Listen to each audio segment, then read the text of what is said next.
আজকে কিশোর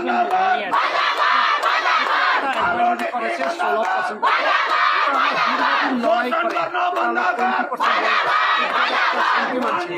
এটাকে অপেক্ষা করে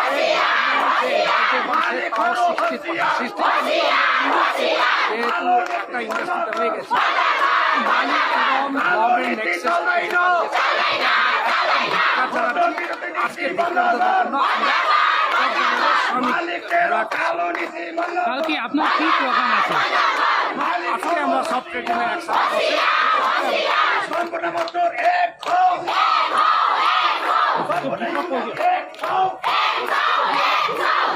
ইউনিয়ন জিন্দাবাদ, মজদুর একতা জিন্দাবাদ, সম্পূর্ণ ইউনিয়ন জিন্দাবাদ।